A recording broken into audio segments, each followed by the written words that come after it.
Good morning all of you. आज का हमारा टॉपिक है, हमने कैटालिस्ट के बारे में पढ़ा था। तो उस कैटालिस्ट के क्या कितने टाइप होते हैं, कैसे वो काम करता है, वो सारी चीज़ें हमने स्टडी की थी।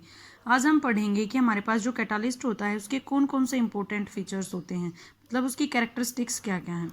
सबसे पहला फीचर्स देखो भाई, क्या दे रखा है, एक्टिविटी।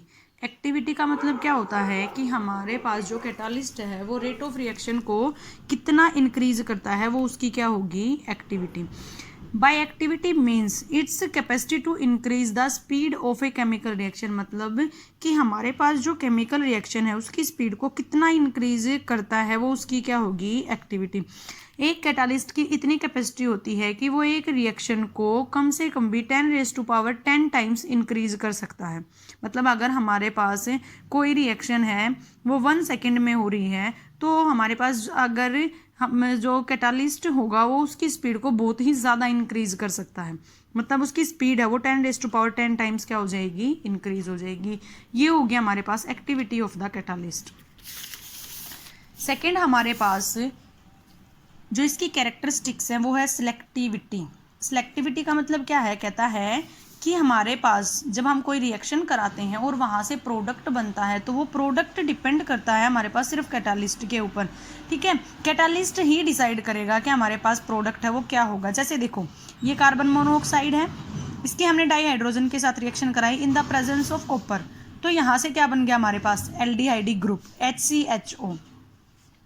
लेकिन यहाँ पे देखो हमारे पास क्या है, कार्बन मोनोऑक्साइड ही है, यहाँ भी क्या है हमारे पास, डाईहाइड्रोजन। निकल की प्रेजेंस में हमने ये रिएक्शन कराई तो यहाँ पे क्या बनेगा हमारे पास, मिथेन, और वाटर यहाँ से क्या हो जाएगा, रिलीज। देखो हमारे पास रिएक्टेंट सेम थे, ठीक है, लेकिन कैटालिस्ट चेंज हो गए, इसीलिए हमारे प्रोडक्ट भी क्या हो गए, चेंज हो गए। तो हमारे पास किसी भी रिएक्शन के प्रोडक्ट फॉर्मेशन है वो डिपेंड करती है कैटालिस्ट के ऊपर कि हमारे पास कैटालिस्ट क्या है, उसको हम क्या कहेंगे, सिलेक्टिविटी। उसके बाद देखो भाई, थर्ड हमारे पास क्या आता है, स्पेसिफिक इन नेचर।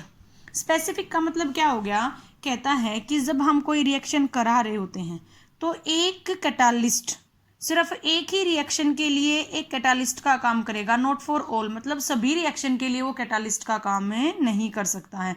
तो वो उसका नेचर हो गया स्पेसिफिक, कि एक पर्टिकुलर रिएक्शन को कराने के लिए हमें एक पर्टिकुलर कैटालिस्ट की ही जरूरत होगी।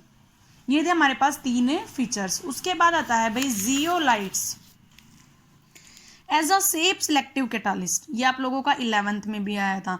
जियोलाइट क्या होते हैं, एल्यूमिनोसिलिकेट, मतलब एल्यूमिनियम ऑक्साइड और सिलिकॉन डाइऑक्साइड के मॉलिक्यूल्स होते हैं, जिसका जनरल फॉर्मूला होता है देखो MX/N Al2OX Si2OY और ZH2O।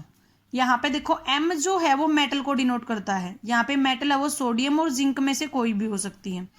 X डिपेंड करता है मॉलिक्यूल्स ऑफ द मेटल हम कितने लेके चले हुए हैं। यहाँ पे N डिनोट करेगा किसको, चार्ज ऑन द मेटल, जो मेटल के ऊपर क्या आया हुआ है, चार्ज आया हुआ है। यहाँ पे Z डिनोट करेगा मॉलिक्यूल्स ऑफ द वाटर, के हमारे पास वाटर के मॉलिक्यूल कितने हैं। यहाँ पे X मॉलिक्यूल्स ऑफ एल्यूमिनियम और Y है वो मॉलिक्यूल्स ऑफ सीलियम डाइऑक्साइड को रिप्रेजेंट करेगा। तो ये इसका क्या हो गया, जनरल फॉर्मूला, और ये इस फॉर्मूले की क्या होगी, एक्सप्लेनेशन होगी। अब देखो, जो जियोलाइट्स होते हैं उनका जो स्ट्रक्चर होता है वो मधुमक्खी के छत्ते जैसा होता है। जैसे जो मधुमक्खी का छत्ता होता है उसमें से शहद को निकाल लिया जाए तो उसमें ना छोटे छोटे छेद दिखाई देते हैं, वैसा ही सेम स्ट्रक्चर होता है जियोलाइट का। ये इसमें क्या होता है, हमारे पास ऑक्साइड के कैटालिस्ट होते हैं। देखो यहाँ पे AlO2 है और SiO2 है, मीन्स जो हमारे पास कैटालिस्ट होंगे वो किसके होंगे, ऑक्साइड्स के होंगे। जियोलाइट का हम कैटालिस्ट की तरह यूज कैसे करेंगे, क्या कहता है कि पहले हमारे पास जो जियोलाइट है उनको हम हीट करेंगे वैक्यूम के अंदर। क्यों हीट करेंगे, क्योंकि उसके ऊपर जो वाटर वेपर्स होते हैं वो लॉस्ट हो जाएंगे, मतलब एब्जॉर्ब हो जाएंगे जब हम उनको किस पे हीट कर देंगे, वैक्यूम में। बिकम पोरस, मतलब उसमें छेद हमें अलग से दिखाई देने लग जाएंगे, और वहां पे जो छेद होंगे ना उनका साइज कितना होगा, 260 पिकोमीटर और 240 पिकोमीटर के जितना होगा। ये बात याद रखना, जिन सब्सटेंस का साइज है वो जो 260 पिकोमीटर से लेके और 240 पिकोमीटर तक होगा, वही इसे कैटालिस्ट के सरफेस के ऊपर आकर एब्जॉर्ब्ड होंगे। ठीक है भाई। तो क्या करता है, पोरस हो गया और उन पोर का साइज हमें पता चल गया। अब जिस भी पार्टिकल का साइज इन पोर के जितना ही होगा 260 से 240 पिकोमीटर तक होगा, वहीं क्या हो जाएंगे, उस कैटालिस्ट मींस जियोलाइट के सरफेस के ऊपर आकर जमा हो जाएंगे और रिएक्शन टेक्स प्लेस कर जाएगी। इसका एक कॉमन सा एग्जाम्पल है, एल्कोहल होता है, उसमें GSM5 नाम का हम कैटालिस्ट मींस जियोलाइट ऐड करते हैं तो वहां पे उसका हाइड्रोजनेशन हो जाता है। ठीक है भाई। तो जियोलाइट को सेफ सिलेक्टिव कैटालिस्ट इसीलिए कहा गया है क्योंकि इसमें क्या है, हमारे पास कैटालिस्ट का साइज गिवन होता है कि यहाँ से यहाँ तक कैटालिस्ट का साइज होगा और इसी साइज का जो कोई सब्सटेंस होगा वो इसके सरफेस के ऊपर आकर एब्जॉर्ब होगा, तभी हमारे पास रिएक्शन ने टेक्स प्लेस करेगी। बेटा नेक्स्ट है हमारे पास एंजाइम्स। ठीक है, ये भी एक टाइप के कैटालिस्ट ही हैं, लेकिन एंजाइम्स होते क्या है, बायोलॉजिकल कैटालिस्ट मीन्स जो लिविंग ऑर्गेनिज्म की बॉडी के अंदर एक कैटालिस्ट का काम करते हैं, उनको हम क्या कहते हैं, एंजाइम्स। एंजाइम्स होते हैं वो ग्लोबुलर प्रोटीन होते हैं, हमारे शरीर के अंदर जो प्रोटीन पाए जाते हैं वो, जिनका मोलिकुलर मास 15,000 से लेके और 1 लाख ग्राम पर मोल तक हो सकता है, 1 लाख ग्राम पर मोल तक हो सकता है। मीन्स जो एंजाइम्स होते हैं वो बहुत ही हायर मोलिकुलर मास के सब्सटेंस होते हैं। Enzymes are produced by living cell. जो एंजाइम्स होते हैं वो प्रोड्यूस्ड कहाँ से होते हैं, लिविंग सेल से। इनको केमिकली भी ह्यूमन बीइंग भी प्रिपेयर करते हैं, जो हमारे पास केमिकल लैब होती हैं उनमें भी इनको प्रिपेयर किया जाता है। बट हमारी बॉडी के अंदर जो एंजाइम्स होते हैं वो लिविंग सेल ही प्रोड्यूस कराती हैं। हमारे शरीर में डाइजेशन की जो प्रोसेस स्टार्ट होती है उसमें स्टार्टिंग से लेकर लास्ट तक जितने भी एंजाइम प्रोड्यूस होते हैं वो हमारी बॉडी ही प्रोड्यूस करती है। एग्जाम्पल देखो एंजाइम का, सुक्रोज है, वाटर ऐड किया, in the presence of invertase enzyme, ये हमारे शरीर में ही प्रोड्यूस होता है, तो ग्लूकोज और फ्रुक्टोज में डिसोसिएट हो जाएंगे। उसके बाद आते हैं बेटा कैरेक्टरिस्टिक्स। जैसे हमने कैरेक्टरिस्टिक पढ़े कैटालिस्ट के, वैसे ही हमारे पास एंजाइम के भी कैरेक्टरिस्टिक्स होते हैं। सबसे पहला है स्पेसिफिसिटी, वही हो गया हमारे पास जो हमने कैटालिस्ट में पढ़ा था कि each enzyme catalyse only 1 chemical reaction. एक एंजाइम है वो सिर्फ एक ही केमिकल रिएक्शन को एक्टिवेट कर सकता है, दूसरी केमिकल रिएक्शन को एक्टिवेट नहीं करेगा। इसका मतलब इसका नेचर स्पेसिफिक हो गया। ये यूरिया है, वाटर की प्रेजेंस में, यूरेज हमारे पास एंजाइम है, अमोनिया और कार्बन डाइऑक्साइड में डिसोसिएट हो जाता है। एफिशिएंसी, एफिशिएंसी का मतलब होता है बहुत ही कम अमाउंट में जब हम एंजाइम का यूज करते हों और वो हमारी रिएक्शन को बहुत ही ज़्यादा अमाउंट में स्पीड अप कर देता है, तो वो उसकी क्या हो गई, एफिशिएंसी। ये बहुत ज़्यादा एफिशिएंट होते हैं, ये किसी भी रेट ऑफ रिएक्शन को 10⁻20 पावर्स तक इंक्रीज कर सकते हैं, तो ये क्या हो गई इनकी एफिशिएंसी। नेक्स्ट क्या है बेटा, स्मॉल क्वांटिटी। कहता है कि बहुत ही स्मॉल क्वांटिटी में जब हम एंजाइम को डालते हैं वो हाईली एफिशिएंट होता है।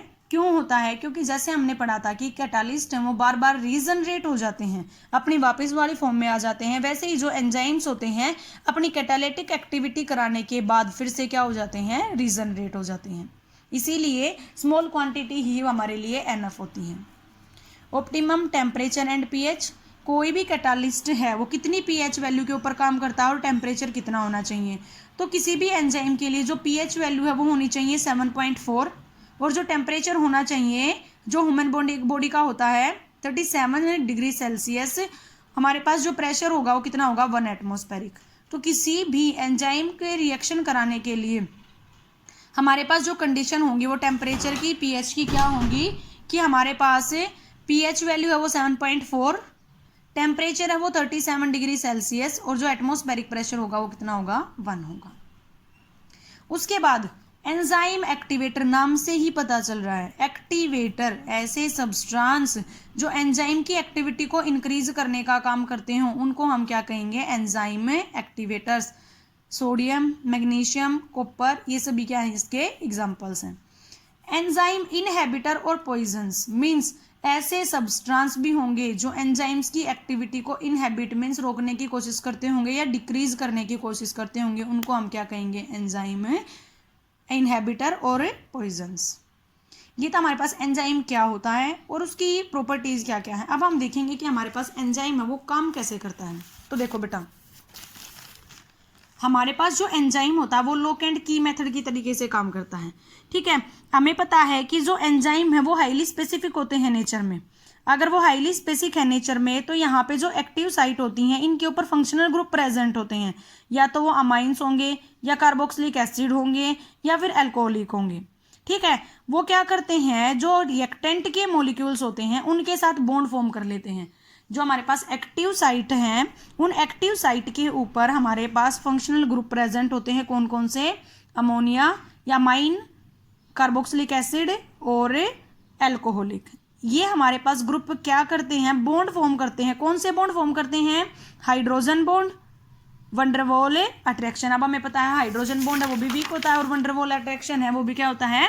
वीक होता है। विद द सबस्ट्रेट, यहाँ पे जो ये सबस्ट्रेट वर्ड यूज किया गया बेटा ये रिएक्टेंट के लिए यूज किया गया है कि हमारे पास जो रिएक्टेंट होते हैं वो एज क्या होंगे? सबस्ट्रेट होंगे।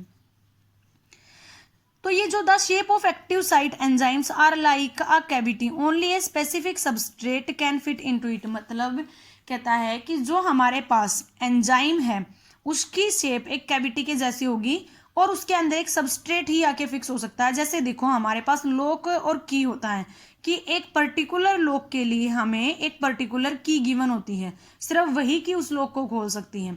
वैसे ही हमारे पास एंजाइम का साइज या शेप ऐसा होगा कि उसमें एक पर्टिकुलर सबस्ट्रेट या रिएक्टेंट मॉलिक्यूल ही आके ऐड हो सकता है।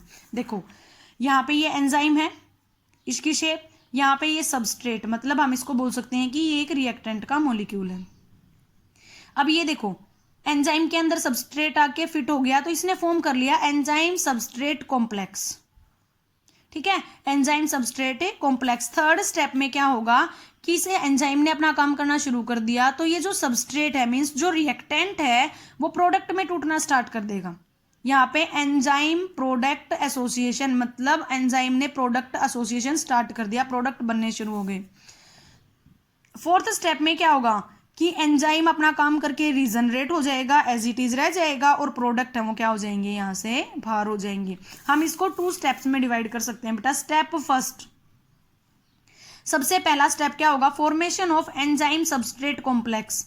एंजाइम की सबस्ट्रेट के साथ रिएक्शन कराई, इस सबस्ट्रेट में कंफ्यूज मत होना, ये यहाँ पे रिएक्टेंट के लिए ही यूज किया गया है।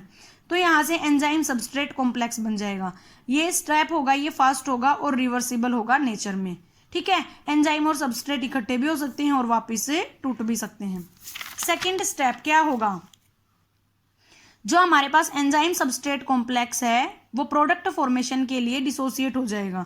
अब देखो ये एंजाइम सबस्ट्रेट कॉम्प्लेक्स था, यहाँ से एंजाइम प्रोडक्ट एसोसिएशन स्टार्ट हो गया और फिर क्या हो जाएगा? एंजाइम है वो रीजनरेट हो जाएगा, मतलब अपने वाली सिचुएशन में आ जाएगा पहले वाली में ही, और यहाँ से प्रोडक्ट रिलीज हो जाएगा। ये स्टेप है वो स्लो होगा और रेट डिटर्मिनेटिंग, मतलब हमारी रिएक्शन कितनी फास्ट हुई है कितनी स्लो हुई है वो हमें इसी स्टेप से पता चलेगी। किसी भी रिएक्शन का जो रेट होता है कि वो कितनी फास्ट होगी और कितनी स्लो होगी वो हमें स्लो स्टेप से ही पता चलता है, कभी भी फास्ट स्टेप से पता नहीं चलेगा। तो ये हमारा कंप्लीट कैटालिस्ट का टॉपिक था। ठीक है, जिसमें हमने एंजाइम्स के बारे में भी पढ़ा, जियोलाइट्स के बारे में भी पढ़ा, उनके क्या क्या कैरेक्टरिस्टिक्स होते हैं। ये था आज का आप लोगों का वर्क। Thank you.